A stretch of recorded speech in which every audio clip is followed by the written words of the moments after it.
Rainforest Cafe is a jungle-themed restaurant chain that opened in 1994. Thank you for your suggestion. This is your rainforest adventure. Observe the African elephant in its natural habitat. Observe the Davis family in its natural habitat. At the Rainforest Cafe, traveling in the pack, always on the alert for food.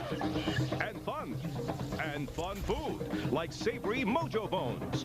The law of the jungle is eat or be eaten. That's the idea, Billy. And the cycle of fun continues at the Rainforest Cafe, a wild place to shop and eat. In the early 1990s, developers were interested in restaurants that achieved the trinity of synergy, a combination of dining, retail, and entertainment. The concept was called eatertainment. These restaurants were destinations in their own right, and the hope was that they'd attract more out-of-town customers to malls, which was experiencing a lull after a decade of solid growth. Chains like the Hard Rock Cafe, Dave & Buster's, and Planet Hollywood were making millions of dollars. Steve Schuessler had a vision for his own type of restaurant. He was once quoted as saying, "I'd always loved animals and tropical birds, and I wondered, what if I created a rainforest-themed restaurant where I could share all of these amazing creatures with the public while they were eating?"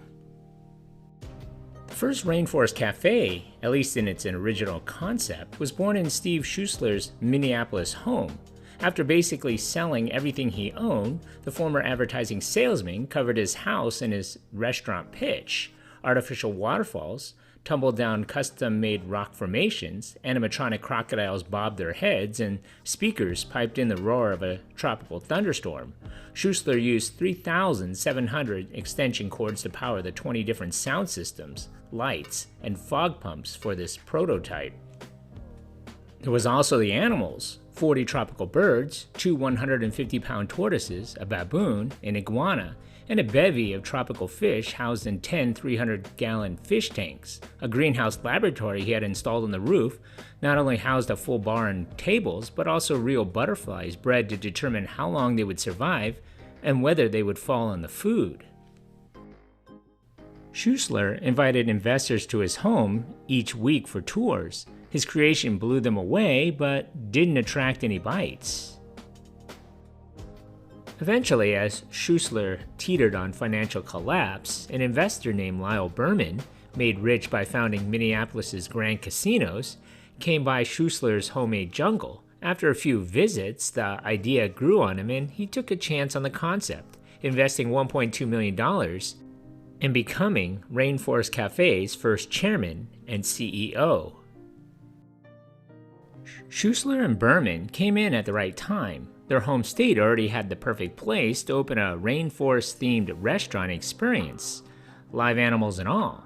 Bloomington's Mall of America, which had launched just a few years earlier in 1992, was the largest shopping mall in the United States. The restaurant took 1.5 years to build and cost about $1 per square foot.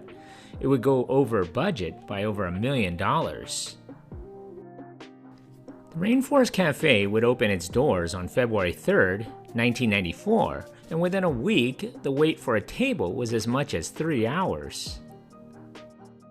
The original experience had live animals on hand. There were parrot wranglers, erupting volcanoes, the wishing well with the animatronic crocodile paired with themed dishes like Rasta pasta. No expense was spared for the robotic creatures. The restaurant ordered dozens of gorillas, monkeys, snakes, elephants, and giant butterflies from a custom animatronics firm. A single mechanical elephant cost upward of $20,000. The live parrots that roamed around the restaurant were a bigger hassle. Schuessler had to consult with the federal and state health officials and install a special filtration system to get clearance for them. They cost the restaurant upward of $100,000 a year to feed and care for them. Rainforest Cafe also ran a complex computer system which controlled the lights, the water, and the multiple sound systems. Staffing needs included a director of operations to run the technical back end and animal handlers. The cafe didn't have waiters and waitresses. They are called safari guides. Hosts and hostesses are called tour guides. Retail sales associates are called pathfinders. Bartenders are called navigators, and bussers are called safari assistants. They also needed curators who took care of the location's array of live animals, and facility operators who took care of the location's array of not-so-live animals. Each Rainforest Cafe restaurant is designed to depict the atmosphere of tropical rainforests, including fake plants, fog machines, waterfalls, and rainforest animals. The ceiling and much of the walls are lined with artificial foliage, while lower areas and booth seating are decorated with faux rock. Brick textures suggest ancient ruins, and support pillars are made to look like tree trunks.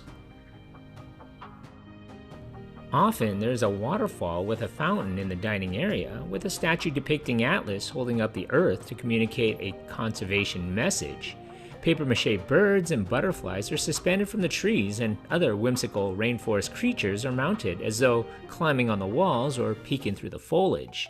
The ceiling above the center of the dining room features a simulated starry night sky.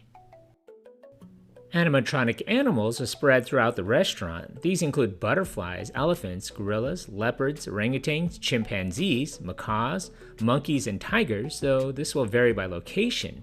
The restaurant is laid out so that these animals are set off the ground and are largely above the diners' heads, not allowing them to be seen from farther away, but making them appear as large as well. A crocodile and python are often located in the gift shop area to attract the attention of a passerby. Tracy Tree, an animated tree face, sits inside the shop and provides rainforest facts.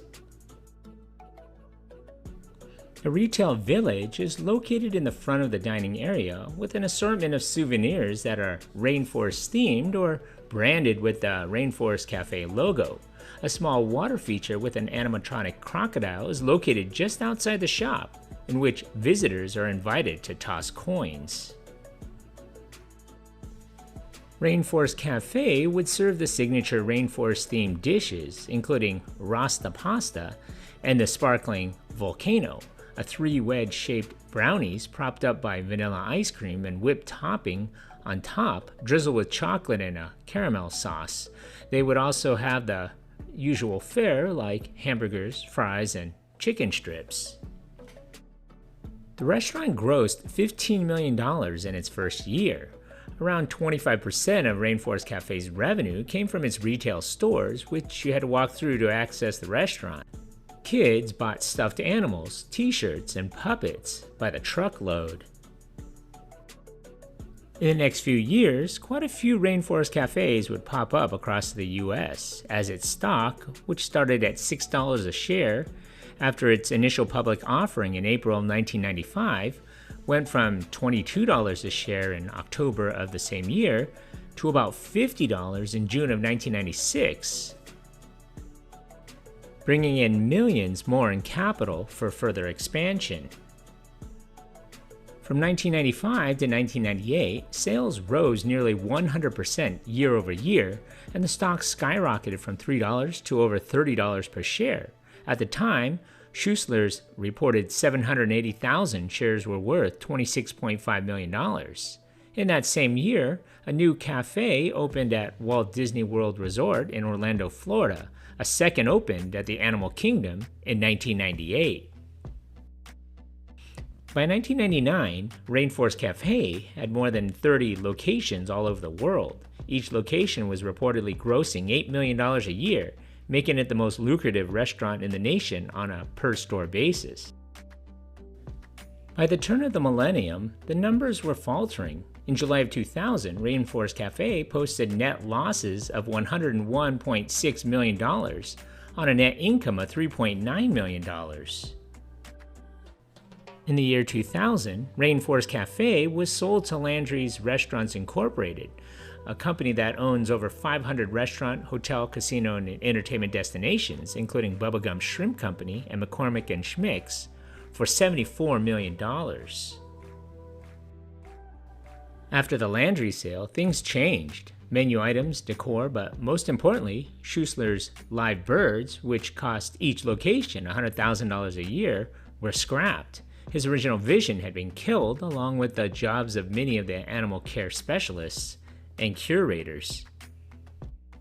Over the following years, locations would open and subsequently close. For those of you who are lucky to visit some of these locations, you may have remembered former locations in downtown Disney in Anaheim, Houston, San Francisco, Burlington, Massachusetts, Las Vegas, Costa Mesa, Pittsburgh, Pennsylvania, Overland Park, Kansas, Tysons Corner, Virginia, Westbury and Palisades Center in New York, Elizabeth, New Jersey, Denver, Colorado, Towson, Maryland, Farmington, Connecticut, Philadelphia, Pennsylvania, 2 in the Chicago area, and Tukwila, Washington.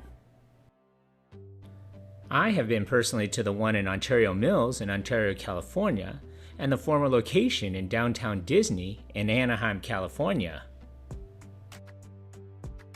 In 2016, there were 27 Rainforest Cafes worldwide. The experience is designed to remain the same: casual mall dining in the middle of the rainforest. Today, there are 16 US locations left.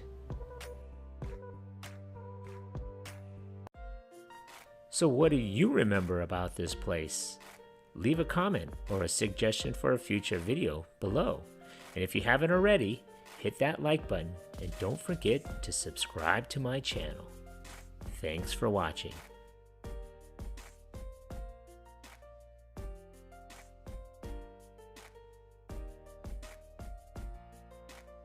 Bringing back memories from the good old days. That's super cool, man.